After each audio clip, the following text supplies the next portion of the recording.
आप सबों को जय मसीह की। जय मसीह की।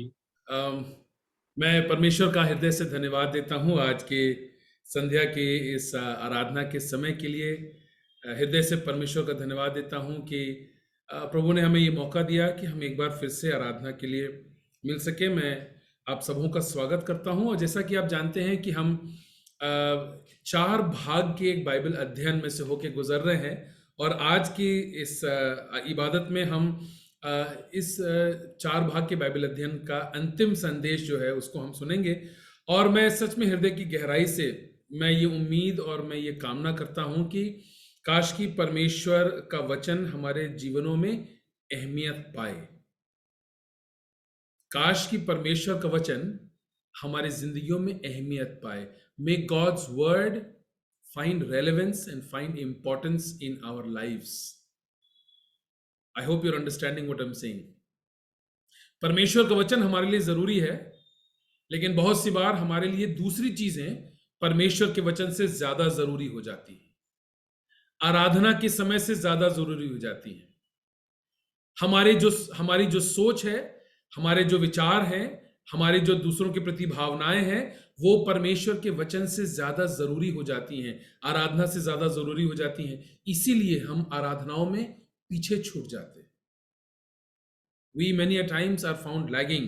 So I just hope and I pray that these Bible studies will enable God's word to become more relevant and find authority in our lives.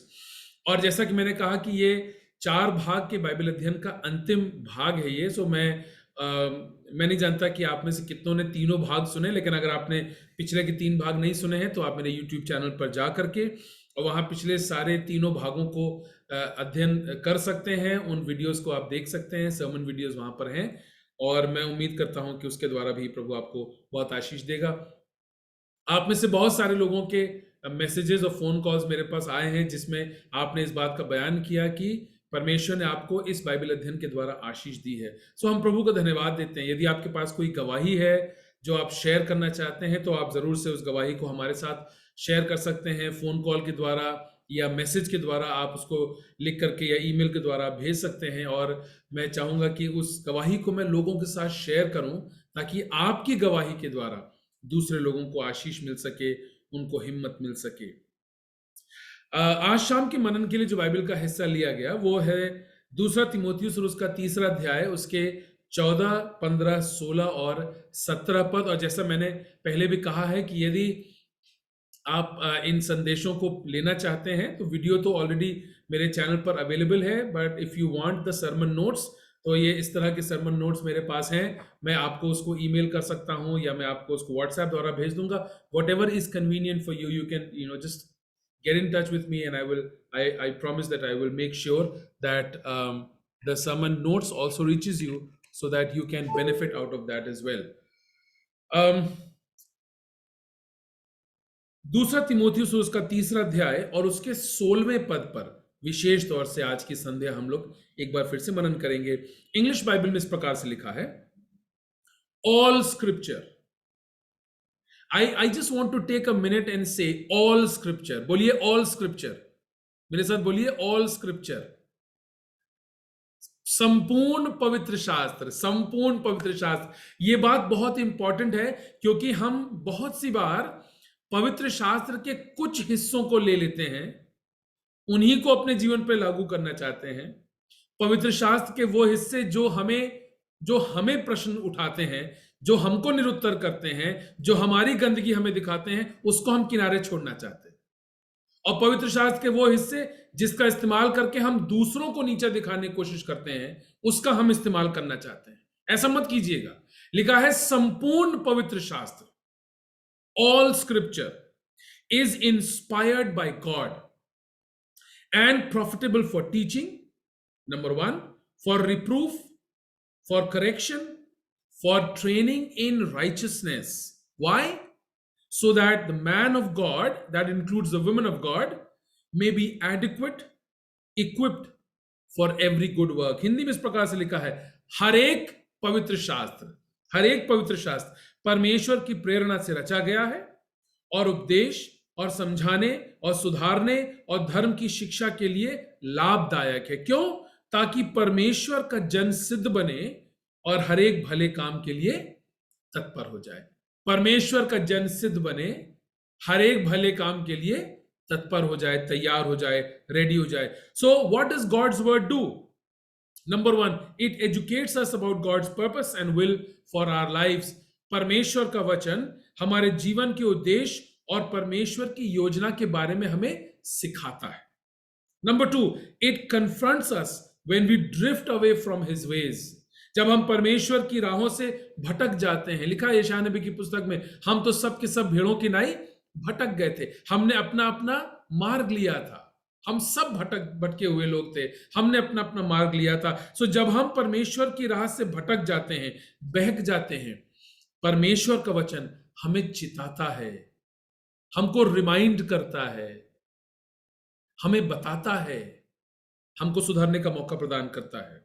Number three, God's word counsels us to get back to his ways. परमेश्वर का वचन हमको सलाह देता है, हमें परामर्श देता है, ताकि हम परमेश्वर के मार्ग पर वापस लौट आए।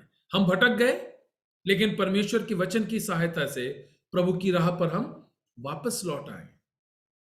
भजन 119 उसके 105वें पद में यही बात लिखी है, भजन 119 उसके 11वें पद में यही बात लिखी है। प्रभु का वचन हमारी सहायता करता था कि हम प्रभु की राह पर वापस लौट आए। और पिछले 3 सप्ताहों में इन 3 संदेशों को हमने सुना है, और आज की संध्या जो इस बाइबल अध्ययन का अंतिम संदेश है, उसका शीर्षक है God's word coaches us, mentors us to stay on track. परमेश्वर का वचन हमें प्रेरित करता है, हमें सिखाता है कि हम परमेश्वर की राह पर बने रहें, परमेश्वर की राह पर बने रहें। सो आज की संध्या हम लोग कोचिंग के बारे में, मेंटरिंग के बारे में, ट्यूटरिंग के बारे में कुछ सीखने जा रहे हैं। We are going to learn something about coaching, mentoring, tutoring. These are very very important words. Okay, now सवाल ये उठता है, why is it important to learn about coaching, tutoring, mentoring?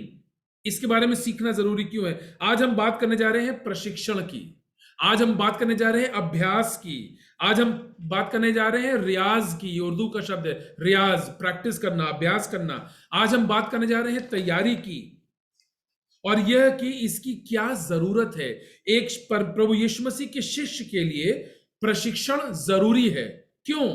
यही बात आज की संध्या हम इस संदेश के द्वारा सीखना चाहते हैं। It is important for a disciple of the Lord Jesus Christ to be coached, to be tutored and mentored and reminded and encouraged. Why? ऐसा क्यों है? तीतुस की पुस्तक मेरे साथ निकालेगा, तीतुस की पुस्तक, उसका 2 अध्याय और उसके 11, 12 और 13 पद। तीतुस 2, 11, 12, 13। 11वें पद इस प्रकार से लिखा है, for the grace of God has appeared, listen carefully, for the grace of God has appeared, bringing salvation for all people, training us to renounce ungodliness and worldly passions and to live self controlled, upright and godly lives. Godly lives. तीतुस 2, 11 से लेकर 13 लिखा है, क्योंकि परमेश्वर का वह अनुग्रह प्रकट है जो हम सब मनुष्यों के उद्धार का कारण है। सो परमेश्वर का अनुग्रह है जो हमारे उद्धार का कारण है। 12वां पद, और हमें चिताता है, इसी की मैं आज बात करने जा रहा हूं, हमें चिताता है कि हम अभक्ति और सांसारिक अभिलाषाओं से मन फेर कर इस युग में संयम और धर्म और भक्ति से जीवन बिताएं। परमेश्वर का वचन है जो हमें इस बात के लिए चिताता है, क्योंकि प्रभु परमेश्वर का वो अनुग्रह प्रकट है जो मनुष्यों के उद्धार का कारण है। यहां पर मेरे भाइयों बहनों, यहां पर जिस अनुग्रह की बात की जा रही है, वो अनुग्रह योग्य बनाने वाला अनुग्रह। The grace, the charis, the Greek word charis, from where the English word grace has been taken, the word grace used here is the enabling grace, the grace that enables। एक ऐसा अनुग्रह जो हमें योग्य बनाता है। It is the grace enabling that enables us to live godly lives। एक ऐसा अनुग्रह है जो हमारी सहायता करता है कि हम परमेश्वर के निकट, उसकी दृष्टि में ग्रहण योग्य जीवन को हम जी सकें, आत्मिक जीवन जी सकें, उसके लिए हमें सहायता प्रदान करता है। भाइयों बहनों, ये सक्षम करने वाला अनुग्रह है, योग्य बनाने वाला अनुग्रह है, सहायता करने वाला अनुग्रह है। It is the grace that enables, it is the grace that helps, and it is the grace that empowers a believer to live godly lives. हम अपनी शक्ति में, अपनी योग्यता में, अपने अपनी इच्छाओं से, अपने तरीकों से हम आत्मिक जीवन नहीं जी सकते। एक ऐसा जीवन नहीं जी सकते जो परमेश्वर की दृष्टि में ग्रहण योग्य हो। इसके लिए हमें परमेश्वर के अनुग्रह की आवश्यकता है, और यहां पर उसी अनुग्रह की बात करी जा रही है। जब हम अयोग्य होते हैं, लिसन केयरफुली, जब हम अयोग्य होते हैं, तब परमेश्वर का अनुग्रह हमें योग्य बनाता है। When we are unable, God's grace enables. Are you understanding? जब हम अयोग्य होते हैं, जब हम कमजोर होते हैं, परमेश्वर का अनुग्रह हमें योग्य बनाता है और हमारी सहायता करता है। नाउ 11वें और 12वें पद को जरा सा और ब्रेक डाउन करके हम लोग एक एक फ्रेज बाय फ्रेज इन दोनों पदों का अध्ययन करेंगे। 11वें पद में लिखा हुआ है, for the grace of God has appeared bringing salvation for all people. क्योंकि परमेश्वर का वो अनुग्रह प्रकट है जो सब मनुष्यों के उद्धार का कारण है।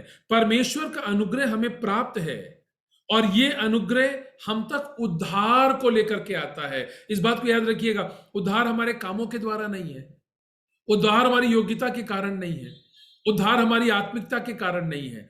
उद्धार अर्थात पाप क्षमा, अर्थात नए जीवन का अनुभव, ये परमेश्वर के अनुग्रह के द्वारा है। यही बात यहां पे लिखी है, परमेश्वर का अनुग्रह हमें प्राप्त है, और ये अनुग्रह हम तक उद्धार को लेकर के आता है। कैसे कैसे? How does the grace of God bring salvation to all people? जब हम अपने दिल के द्वार को खोलते हैं, परमेश्वर के अनुग्रह को हम स्वीकार करते हैं, परमेश्वर का अनुग्रह हमें उद्धार के अनुभव को प्रदान करता है। When we open the door of our hearts, we receive the grace of God. That is when God takes us to that experience of salvation, to that experience of forgiveness of sins, and to that experience of eternal life. आज जब हम अनुग्रह के द्वारा उद्धार को प्राप्त कर चुके हैं, तब अब हमारे जीवन में प्रशिक्षण की आवश्यकता है। Now that we have received that gift of salvation, now it is time for us to be tutored, to be taught, to be mentored and to be coached. So जब हमें उद्धार का अनुभव प्राप्त हो गया, जब हमको पाप क्षमा का अनुभव प्राप्त हो गया, अब हमारे जीवनों के लिए आवश्यक है कि हम प्रशिक्षण हमारा आरंभ हो, ताकि हम आत्मिक जीवन को जी सकें। केवल अनुग्रह प्राप्त करना ही पर्याप्त नहीं है, आत्मिक जीवन जीना बहुत जरूरी है, बहुत गंभीर बात है। एक ऐसा जीवन जो परमेश्वर की दृष्टि में ग्रहण योग्य है। 12वां पद, 12th verse, training us to renounce ungodliness. Renounce का मतलब इनकार करना, दूर करना, अलग करना। रिनाउंस अनगॉडलीनेस अर्थात अपने जीवन से हर प्रकार की अभक्ति को, अनैतिकता को, सांसारिक अभिलाषाओं को दूर हटाना, दूर भगाना। हर प्रकार की अभक्ति और परमेश्वर रहित जीवन को त्याग देने के लिए हमें प्रभु का अनुग्रह चाहिए। हर प्रकार की सांसारिक अभिलाषाओं को त्याग देने के लिए हमें परमेश्वर का अनुग्रह चाहिए। मेरे भाइयों बहनों, इस बात को याद रखिएगा, एक विश्वासी के दिल की जो इच्छाएं हैं, वो एक सांसारिक व्यक्ति की दिल की इच्छाओं से बिल्कुल फर्क होंगी। The desires of a believer will be very different from the desires of someone who is living in the world, from someone who is living according to the passions of the world. What else? God's grace enables us to live self-controlled lives, संयमी जीवन जीने में, upright lives, खरा और धर्ममय जीवन जीने में, and godly lives, आत्मिक जीवन, भक्तिपूर्ण जीवन जीने में प्रभु का वचन और प्रभु का अनुग्रह हमारी सहायता करता है।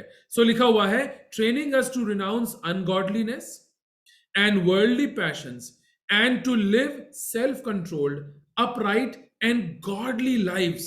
Listen, in the present age, आज के समय में, आज के समय में, आज के समाज में, आज के संदर्भ में इसका मतलब क्या है? इसका मतलब यह है परमेश्वर का वचन ऑब्सोलीट नहीं है, इररेलेवेंट नहीं है।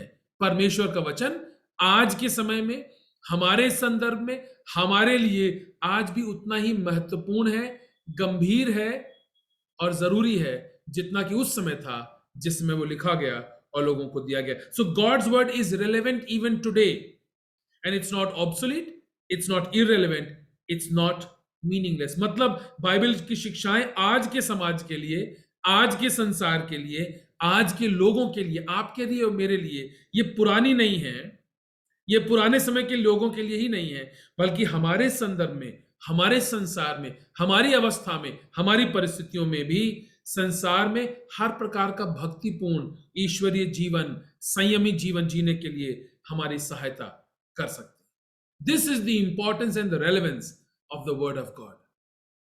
और हम जो लोग प्रभु यीशु मसीह के मानने वाले लोग हैं, यदि हम अपने जीवन को परमेश्वर के वचन के आधार पर जीवन जीना चाहते हैं, उसकी अगुवाई में जीवन जीना चाहते हैं, परमेश्वर वचन इसमें हमारी सहायता कर सकता है। प्रभु यीशु मसीह के शिष्य होने के नाते हमें प्रशिक्षण की आवश्यकता क्यों है?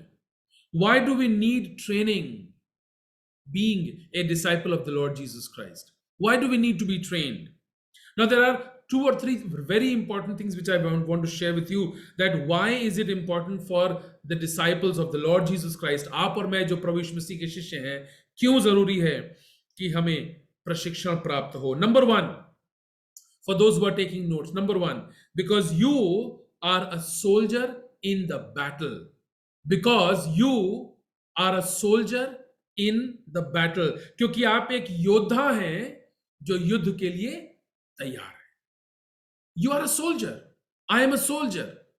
और हम युद्ध के लिए तैयार हैं। Now there are 2 very important words which in the life of a soldier, एक सैनिक के, एक योद्धा के जीवन में 2 शब्द हैं जो बहुत इंपॉर्टेंट है। Number 1, alertness and defense.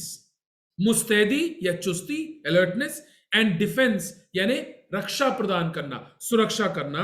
ये 2 शब्द ऐसे हैं जो एक योद्धा के, सैनिक के जीवन में बहुत इंपॉर्टेंट है। और याद रखिएगा, चुस्ती या मुस्तैदी और सुरक्षा प्रदान करना ये अपने आप होने वाली चीज नहीं है, इसके लिए आपको प्रशिक्षण की जरूरत है। You need training to be alert, you need training to learn how to defend.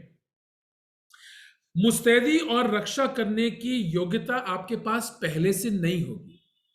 You can differentiate. अगर आप एक सैनिक को देखें वर्सेस एक सिविलियन को देखेंगे तो आप देख करके दोनों में अंतर कर पाएंगे। उनके वेशभूषा, उनका हाव भाव, उनकी कद काठी, अपने आप को कैरी करने का उनका तरीका, ये सारी चीजें जो हैं बिल्कुल फर्क होंगी एक आर्मी ऑफिसर की जो डिफेंस में है, एक सैनिक की वर्सेस एक सिविलियन की। उनको देख करके आप अंतर पैदा कर पाएंगे। You will be. और ध्यान रखिएगा, मैं फिर से कह रहा हूं, अलर्टनेस और डिफेंस, मुस्तैदी, चुस्ती और सुरक्षा प्रदान करने की क्षमता, ये प्रशिक्षण द्वारा ही अर्जित की जा सकती है।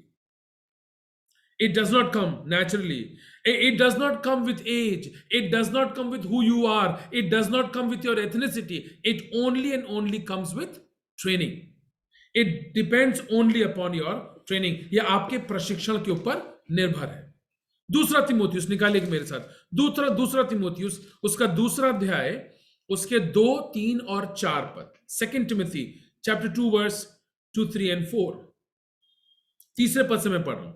You therefore must endure hardship as a good soldier of Jesus Christ. Paul is writing, पौलुस लिख रहा है तिमोथियुस को, और क्या कह रहा है? You therefore must endure hardship as a good soldier of Jesus Christ. No one engaged in warfare entangles himself with the affairs of this life, that he may please him who has enlisted him as a soldier.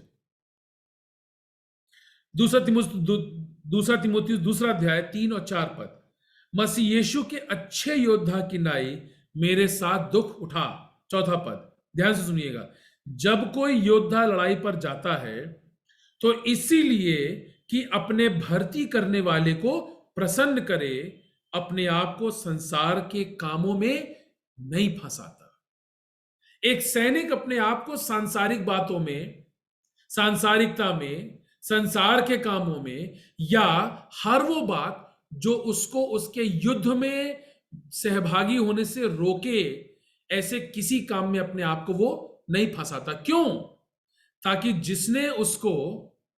जिसने उसको योद्धा बनाया है, जिसने उसका चुनाव किया है, जिसने उसको संभाला है, उसको खुश कर सके, so that he may please the one who has enlisted him as a soldier. एक सैनिक अपने आप को संसार की दूसरी बातों में शामिल नहीं करता है। क्यों? क्योंकि उसका उद्देश्य सुरक्षा देना है, मुस्तैदी रखना है, रक्षा करना है। वो सांसारिकता में और संसार की बातों में अपने आप को नहीं फंसा सकता। एक सैनिक के लिए उसका कमांडर, उसका अधिकारी और उसकी आवाज सबसे ज्यादा जरूरी है। अपने चयन करने वाले की, अपने उसके कमांडर की आवाज उसके लिए सबसे जरूरी है, और वो आसपास की दूसरी किसी आवाज को नहीं सुनता सिवाय अपने कमांडर की। A soldier will not listen to anything else other than the voice of his commanding officer.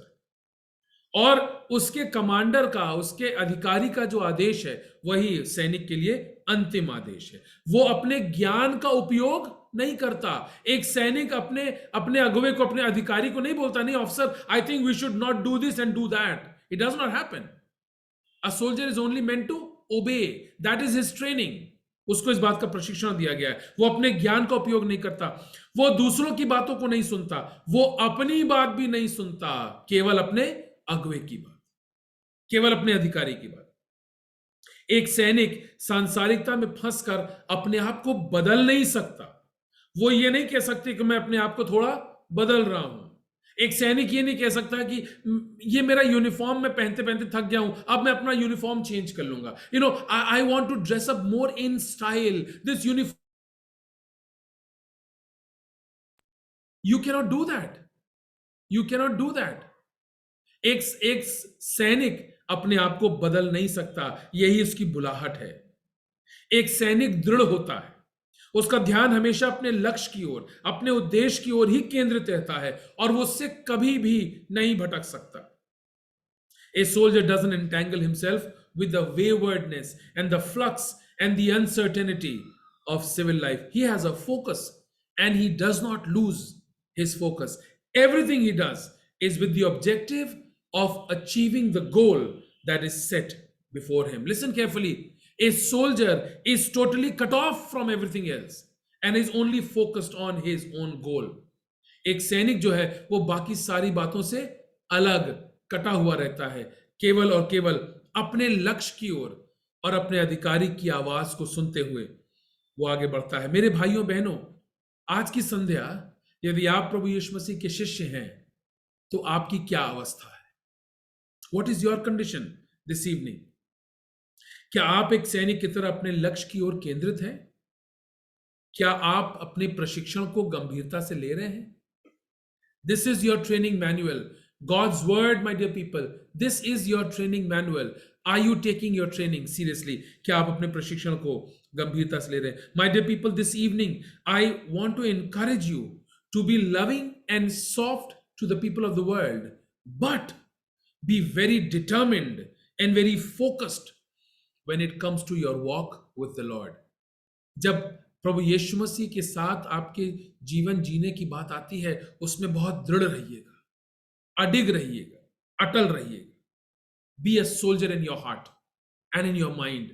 अपने हृदय में और अपने विचारों में एक योद्धा की तरह, एक सैनिक की तरह अपना जीवन जीने की आवश्यकता है। My dear people, you will always have the choice to get entangled in the affairs of the world or be ready and focused to listen to the voice of your commander. आपके पास ये चुनाव हमेशा होगा, या तो आप सांसारिकता में अपने आप को लिप्त कर लें या अपने अधिकारी की आवाज को गौर से सुने। चुनाव आपका है, चुनाव आपका है। That you need to always be. That's the first thing. Why do we need training? Because we are like a soldier. दूसरी बात, why else do we need training?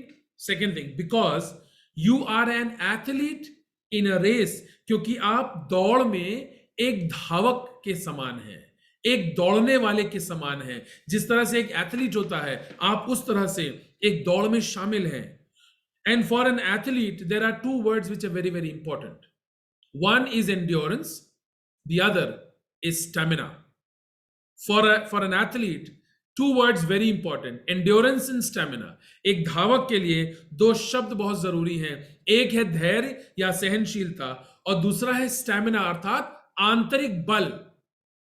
अब इस लॉकडाउन के दिनों में हम में से बहुत सारे लोगों का एंड्योरेंस का तो पता नहीं, लेकिन स्टैमिना बिल्कुल फुस हो गई. ना दौड़ रहे, ना भाग रहे, ना खेल रहे, कुछ नहीं है. We just sitting at home. Stamina is over. जो 3-4 किलोमीटर पहले दौड़ा करते थे, अब शायद 200 मीटर दौड़ने में ही सांस फूल जाती है. Stamina is over. Are you understanding what I am saying? A believer, for a believer, he is like running in a race. Endurance and stamina very very important. धैर्य होना, सहनशीलता होना और आंतरिक बल होना, यह बहुत जरूरी है. और याद रखिएगा, धैर्य और आंतरिक बल ये प्रशिक्षण द्वारा ही प्राप्त किए जा सकते हैं. Endurance and stamina will only and only come out of training. आप में से जो लोग कभी भी अगर मॉर्निंग जॉगिंग के लिए या रनिंग के लिए जाते हैं, तो आप इस बात को समझेंगे कि शायद पहले दिन आप केवल 100 मीटर दौड़ पाए, दूसरे दिन भी केवल 100 मीटर दौड़ पाए, लेकिन शायद तीसरे दिन आप 100 मीटर से थोड़ा ज्यादा दौड़ पाए, क्योंकि 2 दिन का अभ्यास आपके पास है. इस तरह से 3-4 दिन के बाद हो सकता है आप 200 मीटर दौड़ पाएंगे, क्योंकि अब आपके पास 6-7 दिन का अभ्यास है. और इस तरह से यदि आप लगातार अभ्यास करते रहेंगे, तो जो दूरी आप तय कर पा रहे हैं, उसको तय करने के लिए आपके पास ज्यादा शक्ति होगी और स्टैमिना होगा. And that stamina will come only out of your training. जितना अधिक आपका प्रशिक्षण होगा, अभ्यास होगा, उतना ही अधिक आपका आंतरिक बल होगा. मेरे साथ निकालिएगा 1 कुरिन्थियों का 9वां अध्याय और उसका 25वां पद. 1 Corinthians chapter 9 and verse 25 लिखा हुआ है, everyone who competes in the game goes into strict training. Everyone who competes in the game goes into strict training. 25वां पद लिखा है, हर एक पहलवान सब प्रकार का संयम करता है. वो तो एक मुरझाने वाले मुकुट को पाने के लिए सब करते हैं, परंतु हम उस मुकुट के लिए करते हैं जो मुरझाने का नहीं है. प्रशिक्षण की बात है, ट्रेनिंग की बात है, अभ्यास की बात है, संयम की बात यहां पर पौलुस कर रहा है.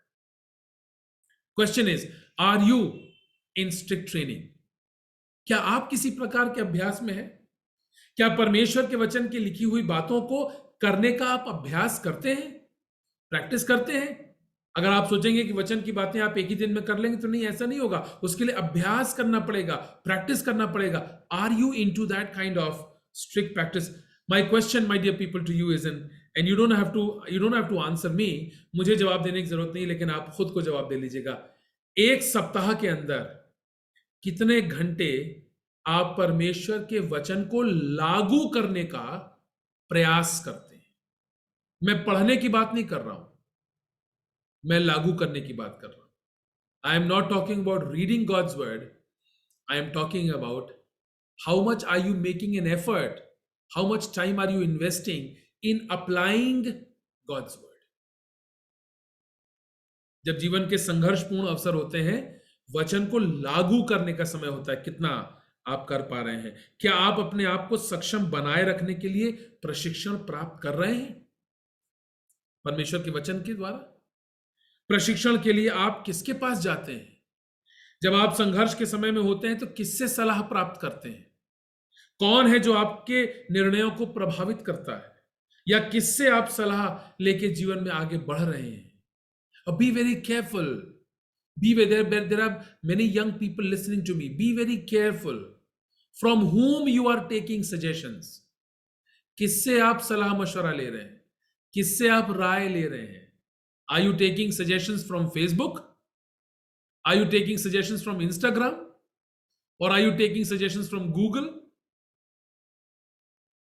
आपको मालूम है, बहुत सी बार हम अपने जीवन की जो संघर्ष हैं, उनके उत्तर फेसबुक पर और व्हाट्सएप पर और इंस्टाग्राम पर ढूंढ लेते हैं, और हमें लगता है वही उत्तर है, जस का तस.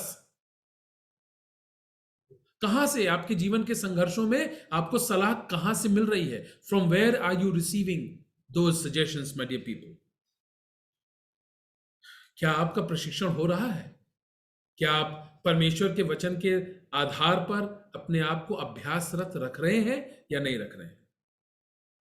एक सवाल और है, एक धावक को धैर्य, सहनशीलता और आंतरिक बल की आवश्यकता क्यों पड़ती है?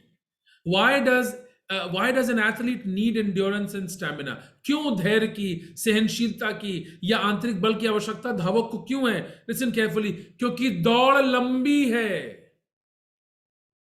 ये जीवन की दौड़ 100 मीटर की दौड़ नहीं है या 200 मीटर की दौड़ नहीं है कि अभी खत्म हो जाएगी। ये लंबी दौड़ है। It's a long race, it's a consistent race. हम रोज दौड़ते हैं। इसलिए अगर धैर्य सहनशीलता नहीं होगी, आंतरिक बल नहीं होगा, अभ्यास नहीं होगा, तो मैं आपको बता पा रहा हूं, कलाम में लिखा हुआ है, जो अंत तक विश्वास योग्य होगा जीवन का मुकुट उसी को मिलेगा। अच्छा धावक वो नहीं है जो अच्छी रेस को शुरू करे। अच्छा धावक वो है जो अपनी दौड़ को अच्छे से पूरा करे, समाप्त करे। The question is, are you training to not only start a good race but end it in the way you should? So दौड़ में हमें धैर्य की, सहनशीलता की और अभ्यास की और आंतरिक बल की आवश्यकता इसलिए है क्योंकि ये एक लंबी दौड़ है। It's not 100 metre dash, it's a marathon, not even a half marathon, it's a full marathon. As an athlete, you will need stamina and endurance and patience and strong will to complete the race. पौलुस क्या कहता है?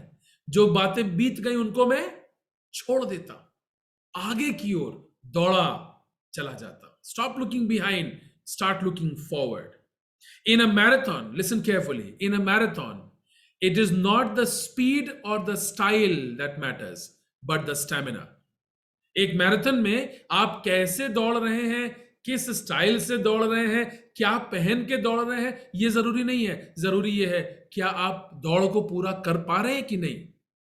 सो it's not the speed और the style but the stamina and the endurance that will matter. मसीह जीवन की दौड़ में भी मेरे भाइयों बहनों, आप कितने धीरज के साथ दौड़ रहे हैं, आप कितने धीरज के साथ चल रहे हैं दिन प्रतिदिन। क्या आप परमेश्वर के वचन के द्वारा शिक्षा को प्राप्त करते हुए सहनशीलता के साथ, धीरज के साथ, आंतरिक बल के साथ अपने मसीह जीवन में आगे बढ़ रहे हैं कि नहीं? एक प्रश्न है जो आज की संध्या में आपके सामने रख रहा हूं। मेरे भाइयों बहनों, थकना लाजमी है, थक जाना लाजमी है, स्वाभाविक है, लेकिन थक कर कहीं आप हार तो नहीं जा रहे हैं, कहीं गिर तो नहीं जा रहे हैं, और गिर गए तो कहीं गिरे हुए तो नहीं है। उठना जरूरी है। धर्मी जन गिरता है, 7 बार गिरता है, परंतु उठ खड़ा होता है, कलाम में लिखा हुआ है। निराश होकर कहीं आप पीछे तो नहीं हट जा रहे हैं। आसपास की चीजों से कहीं आप भ्रमित तो नहीं हो जा रहे हैं। धावक वो नहीं होता मेरे भाइयों बहनों, मैं फिर से बोल रहा हूं, जो दौड़ को अच्छी शुरू करे। अच्छा धावक वो है जो दौड़ को अच्छी तरह समाप्त करे। Being faithful to the end my dear people. इस दौड़ में बहुत सारे रोड़े, बहुत सारी रुकावटें आएंगी। There will be many obstacles my dear people. बहुधा इस दौड़ में हमें लगेगा कि हम अकेले ही दौड़ रहे हैं। अब पता नहीं आपने कभी नोटिस किया कि नहीं, लेकिन जो मैराथन रनर्स होते हैं ना, कभी कभी वो ऐसे पैच में से दौड़ते हैं जहां कोई आसपास नहीं होता, वही अकेले दौड़ रहे होते हैं, कोई उनको उत्साहित करने के लिए नहीं होता है, कोई उनके साथ नहीं होता है। कभी जंगल के बीच में से अकेले दौड़ रहे होते हैं, कभी रेगिस्तान में से अकेले दौड़ रहे होते हैं। कहीं ऐसा तो नहीं कि मसीह जीवन की दौड़ में हम उस दौर में आ गए हैं जहां हमको लग रहा है कि हम तो अकेले ही दौड़ते चले जा रहे हैं, कोई हमें देख नहीं रहा है, कोई हमें उत्साहित नहीं कर रहा है, कोई हमें हिम्मत नहीं दिला रहा है, हम तो बस यूं ही दौड़ते चले जा रहे हैं। ऐसी दौड़ का क्या फायदा यदि आप प्रशिक्षित नहीं होंगे मेरे भाइयों बहनों, तो ऐसे अकेलेपन में हार जाएंगे। और इसलिए ताकि आप थक ना जाएं, आप हार ना जाएं, आप निराश होकर के अलग ना हो जाएं, इसलिए अवश्य है कि धैर्य, सहनशीलता और आत्मिक बल के साथ, अभ्यास के साथ परमेश्वर के वचन के आधार पर अपने जीवन को जीते रहें। मसीही दौड़ को आप पूरा करते रहें। बाइबल की शिक्षाएं आपको वो धैर्य और वो बल प्रदान कर सकते हैं। तीसरी बात, why do we need this training? प्रभु यीशु मसीह के शिष्य होने के नाते हमें इस शिक्षा की आवश्यकता क्यों है? तीसरी बात, because you are an ambassador on duty, क्योंकि आप एक राजदूत हैं और आप अपनी ड्यूटी पर हैं. You are not retired but you are on duty. An ambassador on duty. And an ambassador, for an ambassador, two things are very, very important. Number one, that you are ready to negotiate for peace and speak for hope. एक राजदूत के लिए ये दो काम सबसे गंभीर होते हैं कि शांति स्थापित करने के लिए सारे प्रयास करें और उम्मीद की बात करें. एक राजदूत का यही कार्य है, यही उसकी जिम्मेदारी है कि वो दो देशों के बीच में शांति को स्थापित करे और बातचीत की एक उम्मीद, एक गुंजाइश हमेशा बनी रहे. और याद रखिएगा, बिना प्रशिक्षण के ये बात संभव नहीं है. इंडियन एडमिनिस्ट्रेटिव सर्विसेज में एक पार्ट ऑफ एडमिनिस्ट्रेटिव सर्विसेज जिसको हम कहते हैं Indian foreign services.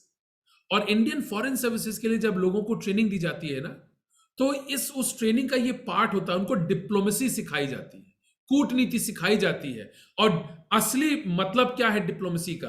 The real meaning of the word diplomacy is your ability to establish peace and relationship. That is diplomacy. हम लोग बहुत सी बार इस शब्द का गलत अर्थ निकालते हैं.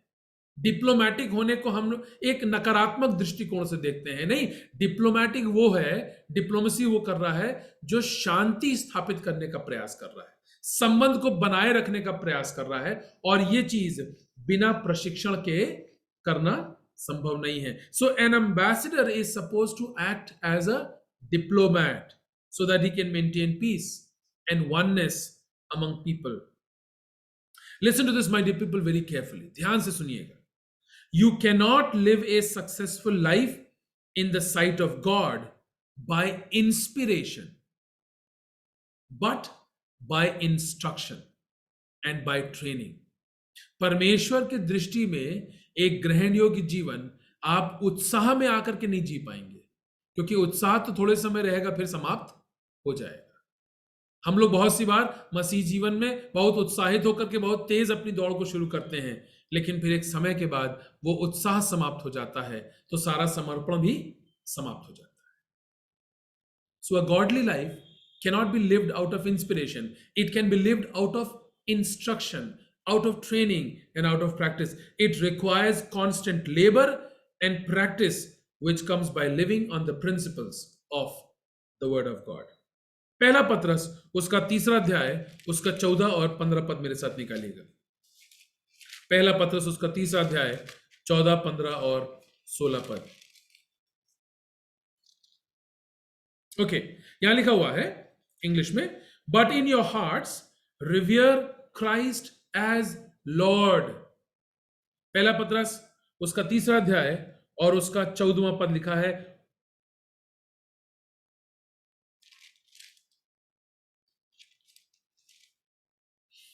लिखा हुआ है, but in your hearts revere Christ as Lord.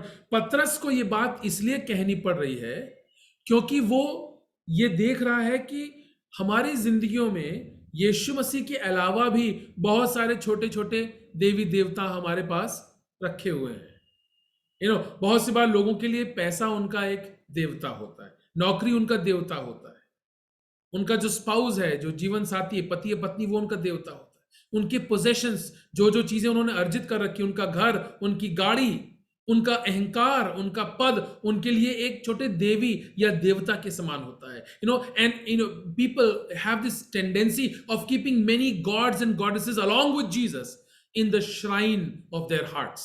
अपने हृदय के अंदर यीशु मसीह भी है और बहुत सारे दूसरे छोटे छोटे देवी देवता भी हैं. पौलुस क्या कह रहा है? In your hearts revere Christ as Lord. मसीह को प्रभु करके अपने जीवन में स्थापित कीजिए. मसीह को प्रभु करके, जानते हैं इसका मतलब क्या है? मसीह वो है जो पापों से हमें माफी देता है.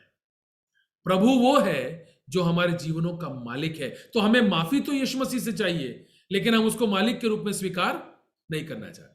हमारे फायदे की बात जहां पर है, मसीह है, मसीहा है, मसाया है, मसह किया हुआ है, उसके लहू के बहाए जाने के द्वारा, उसकी मृत्यु के द्वारा हमें पाप क्षमा मिलती है, नया जीवन मिलता है। वो हम मसीह से चाहते हैं, लेकिन मसीह को प्रभु करके स्वीकार नहीं करना चाहते, क्योंकि प्रभु मतलब जो हमारा स्वामी है, जो हमारा मास्टर है। So we want to have Jesus as Messiah, but we don't want to have Jesus as Lord. And what is Paul saying? Revere Jesus as Lord in your life. अर्थात यीशु मसीह न केवल आपको बचाने वाला है, परंतु यीशु मसीह आपके जीवन का स्वामी भी है। और जब यीशु मसीह स्वामी है, तो आपके जीवन में और किसी को वो स्थान, वो स्वामित्व का स्थान प्राप्त नहीं हो सकता। पौलुस इस बात को बहुत गंभीरता से कह रहा है।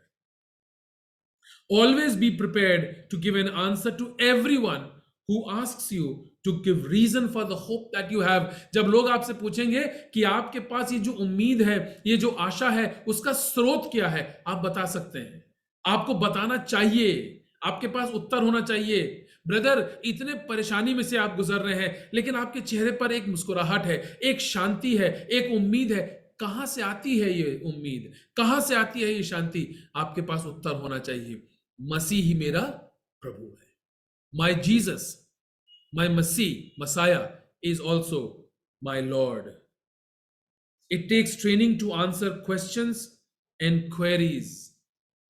सवालों के जवाब देने के लिए, उत्तर देने के लिए हमें प्रशिक्षण की आवश्यकता है। बहुत सारी बातें हैं जो हम नहीं जानते, और जब लोग हमसे पूछते हैं तो हमारे पास उसके उत्तर भी नहीं होते हैं। कुछ एक सवाल जो बहुत ही कॉमनली लोगों ने पूछा है, मुझसे भी और आपसे पूछा होगा, उसमें से कुछ एक मैं आपके सामने रखना चाहता हूं। Now these are questions that you should be able to answer immediately. ये वो प्रश्न हैं जिनके उत्तर आपको मालूम होना चाहिए, आपको देना चाहिए, और ये आप तब दे पाएंगे जब परमेश्वर के वचन के द्वारा आप प्रशिक्षित होंगे, तब आप इनके उत्तर दे पाएंगे।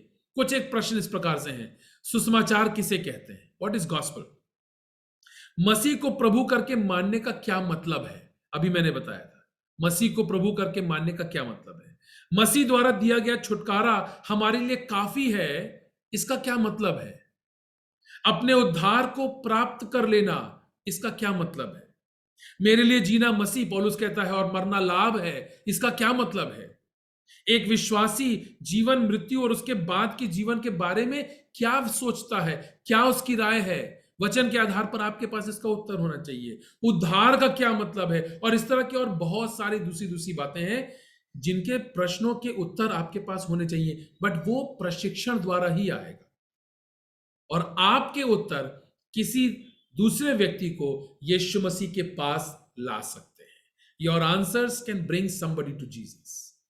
The question is, are you trained to answer? क्या आप प्रशिक्षित हैं? एक राजदूत की तरह क्या आप प्रशिक्षित हैं कि आप लोगों की जिंदगियों में शांति स्थापित कर सकें और परमेश्वर के साथ उनको मेल मिलाप में लेकर के आ सकें? What is the result of training? प्रशिक्षण का क्या परिणाम है? दो परिणाम है। Number one, training brings maturity. Training brings maturity. पर प्रशिक्षण से परिपक्वता आती है। Hebrew chapter 5 and verse 14, but solid food is for the mature who by constant use have trained themselves to distinguish between good from evil. इब्रानियों की पुस्तक और उसका 5वां अध्याय और उसका 14वां पद में आपके लिए पढ़ रहा हूं। लिखा हुआ है, पर अन्न सयानों के लिए है, जिनके ज्ञानेंद्रियां अभ्यास करते करते भले बुरे में भेद करने के लिए परिपक्व हो गए। अभ्यास करते करते वो परिपक्व हो गए हैं। किस बात के लिए परिपक्व हो गए? भले और बुरे का अंतर करने के लिए अब वो परिपक्व हो चुके हैं। सही और गलत में अंतर करने के लिए आपको प्रशिक्षण चाहिए, और बिना प्रशिक्षण के आप इस कार्य को नहीं कर पाएंगे। आप देखिए लोगों को, आपके सामने ऐसे तमाम लोग होंगे आपके परिवार में, परिवार के बाहर, जो उम्र में तो बढ़ गए हैं, लेकिन आज भी सही और गलत का अंतर करना उनको नहीं आता। उन्हें समझ में नहीं आता है कि ये गलत कार्य कर रहे हैं या सही कर रहे हैं। जीवन में हर बार जब आप किसी दोराहे पर होंगे, तब ये प्रशिक्षण आपके काम आएगा कि आप सही और गलत का भेद कर पाए। सवाल ये उठता है आप कब तक नवजात शिशु के समान दूध की लालसा करते रहेंगे? पौलुस कहता है तुम कब तक नवजात शिशुओं के समान दूध की लालसा करते रहोगे? तुमको तो अब तक ठोस पदार्थ ले लेना चाहिए था. You should have come into a position so as to get that solid meat, solid food from the word of God. दूध क्या और ठोस पदार्थ क्या है? What is this milk from God's word and what is this solid food from God's word? Well, milk is the God bless you part of the Bible. परमेश्वर तुमको आशीष देगा, प्रभु तुमको संभालेगा, प्रभु तुमको शिफा देगा, प्रभु तुम्हारी आवश्यकताओं को. This is milk from the word of God. हमें बस इतना ही चाहिए. लेकिन परमेश्वर की वचन की आज्ञाएं और उन आज्ञाओं का पालन करना और परमेश्वर के वचन की उन बातों के आधार पर जीवन के कठिन निर्णयों को लेना, this is the solid food and meat from the word of God. Are you mature enough? Are you trained enough to take those life decisions based on the word of God? कब तक तुम सिर्फ दूध की लालसा करते रहोगे?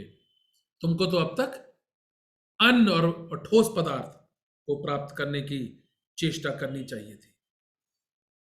बहुत सी बार हम अपने जीवन के ऐसे पड़ाव पर होते हैं जब हमें सही और गलत का अंतर करना नहीं आता है. मैं एक बात बहुत गंभीरता के साथ आपके साथ कहना चाहता हूं. याद रखिएगा, शैतान भी एक स्वर्गदूत था. राइट? शैतान भी एक स्वर्गदूत था. फर्क सिर्फ यह है कि उसके अहंकार के कारण उसको स्वर्ग से हटा दिया गया. सो आज भी उसके पास वही शक्तियां हैं जो स्वर्गदूत के पास में. इसीलिए बहुत सी बार हम अच्छे में और बुरे में अंतर नहीं कर पाते. We are not able to discern between the good and the bad because the bad comes in disguise of the good. जो बुरा है, जो दुष्ट है, जो ईवल है, वो भले का रूप धारण करके हमारे जीवन में आता है. क्या लिखा है कलाम में? शैतान तो किवाड़ के पीछे छुपा है, दरवाजे के पीछे छुपा है कि कब मौका मिले वो और हमको पकड़ ले. जब हमारी आदि माता के पास शैतान आया था तो वो सर्प के रूप में आया था. वो बहक गई, वो भटक गई, वो समझ ही ना पाई कि जिससे वो वार्तालाप कर रही है वो बैरी है, वो बैरी है. बहुत सी बार हम भी इसी डिस्गाइज में रहते हैं, इसी डिस्गाइज में रहते हैं. हम समझ ही नहीं पाते हैं जिससे हम वार्तालाप कर रहे हैं, जिससे सलाह ले रहे हैं, जिससे सुझाव ले रहे हैं, वो सुझाव परमेश्वर की ओर से नहीं है.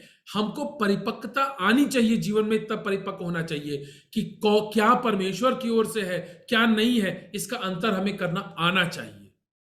और यह प्रशिक्षण द्वारा होगा. क्या परमेश्वर की ओर से है, क्या नहीं है, कहां परमेश्वर की उपस्थिति है, कहां नहीं है, कौन सी बात परमेश्वर की मर्जी है, कौन सी परमेश्वर की मर्जी नहीं है, कौन सी शैतान की मर्जी है, दुष्ट की मर्जी है.